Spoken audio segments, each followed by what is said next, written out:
नमस्कार फ्रेंड, आप सभी का एक बार फिर से स्वागत है और हम बात करते हैं बैंकर पेंशन अपडेशन की।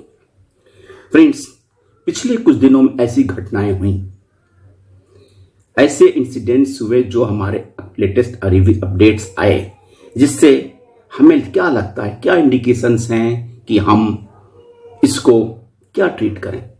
इस बारे में जो डिफरेंट डेट्स पे जो घटनाएं हुई हैं, मैं क्रमवार आपको बताता हूं।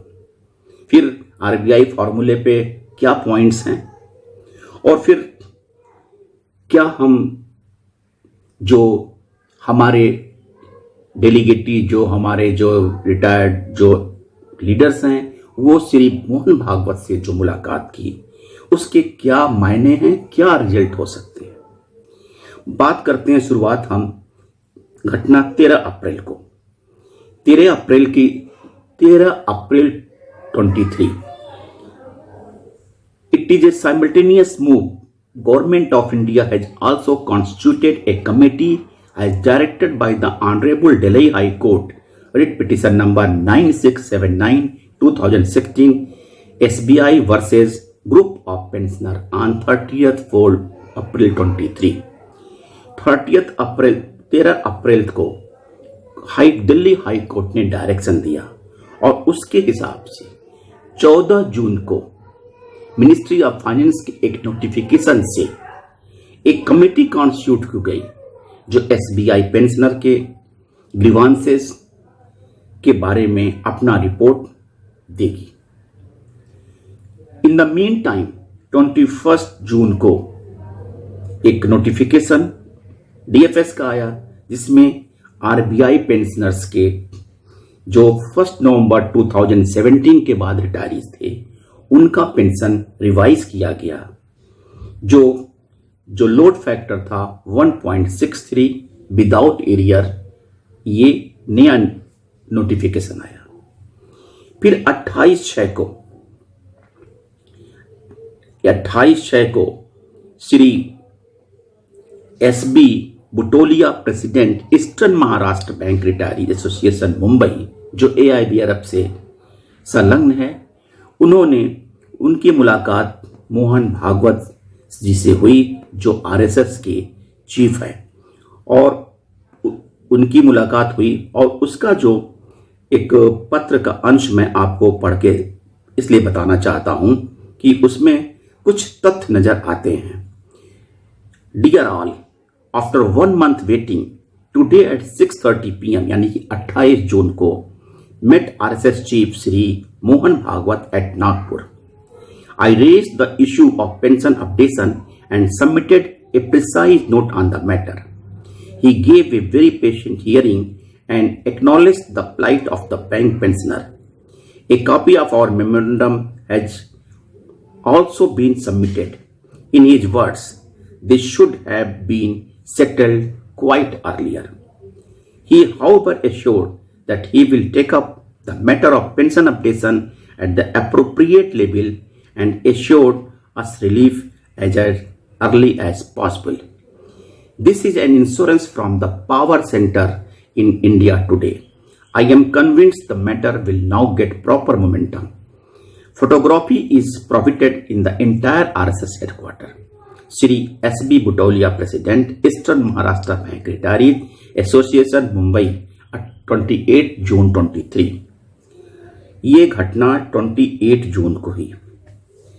अब आते हैं नेक्स्ट जुलाई में क्या इंसिडेंट एक्सपेक्टेड है, जो 18 जुलाई को MC Singla case, pension updation case supreme court में लगा हुआ है, जो मोशन हियरिंग स्टेज में है।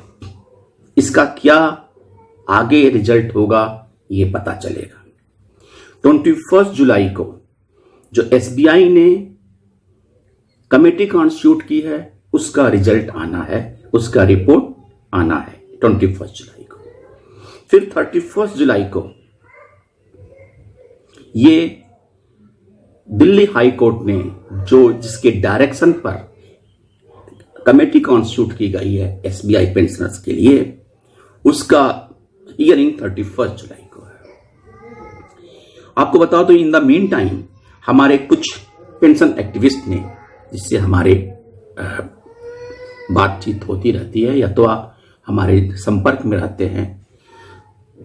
एक हमारे पेंशन एक्टिविस्ट, जिसका नाम मैं यहाँ लेना उचित नहीं समझता, उन्होंने कहा समथिंग विल हैपन इन जुलाई। अब हम बताएं कि इन घटनाओं की क्या इंडिकेशंस हैं, क्या इसका रिपरक्शन होगा, क्या इसका रिजल्ट होगा। Nobody can predict, but these are going in the right direction. अब जुलाई में क्या हैपनिंग होगी? जुलाई में 18 जुलाई को एमसी सिंगला का केस है, 21 जुलाई को एसबीआई का रिपोर्ट आना, कमेटी का रिपोर्ट आना है, 31 को फिर दिल्ली हाई कोर्ट में हियरिंग है। इन सब का क्या रिजल्ट हो सकता है? शायद बैंक पेंशनर्स के हित में भी इसका कोई डिसीजन हो सके। अब हम अगर बात करते हैं कि वाकई अगर आरबीआई फॉर्मूले पे हमारा पेंशन अपडेशन की बात आगे बढ़ती है, चलती है, तो जो हमारे फैक्टर्स हैं 5th, 6th, 7th, 8th, 9th, 10th, वो हम आपको एक क्लिपिंग्स में लिख रहे हैं।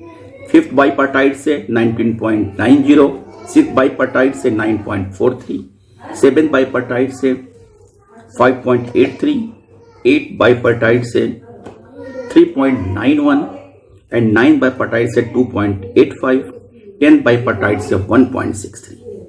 लेट अस एन एग्जांपल, हमारे एक कामरेड्स ने जो कैलकुलेट किया है, आपको देखें। Assuming the present formula DA current rate approximate, जो डीए हमारा 41.6 इज वर्कड आउट। अगर 7,500 बेसिक पे है तो अकॉर्डिंगली अगर हम 7th बाई बीपीएस से लें तो ये 5.83 हो, मल्टीप्लाई करें तो 43,275, डीए 41.16 से 17,997 and gross pension 61,722। We hope कि दीज इंडिकेशंस हमारे लिए पॉजिटिव हों। नंबर 1। नंबर 2, क्या वाकई में जुलाई में कुछ हैपनिंग होगी जो पब्लिक सेक्टर बैंक के पेंशनर्स के लिए भी कोई रास्ता खोलेगा? ये हम जुलाई का वेट करते हैं। लेकिन अगर इन सबको एक आप बास्केट में रख लें सारे घटनाओं को, तो मैं सोचता हूं कि अगर ईओबीओ इसको इनकैश कराने के लिए आगे आए तो शायद हमें निश्चित रूप से इसका फल मिलेगा। मोहन भागवत जी, जैसा कि हम लोग समझते हैं कि आरएसएस के चीफ होने के नाते उनका गवर्नमेंट में भी से है, अगर वो इनिशिएट करेंगे तो सुनिश्चित रूप से गवर्नमेंट इस पर कुछ ना कुछ विचार करेगी, क्योंकि आरबीआई, एसबीआई, नाबार्ड सबके होने के बाद केवल पब्लिक सेक्टर बैंक बचते हैं। So friends, we hope for the good result in the July, but nobody can predict what will be happened. Thank you. Namaskar.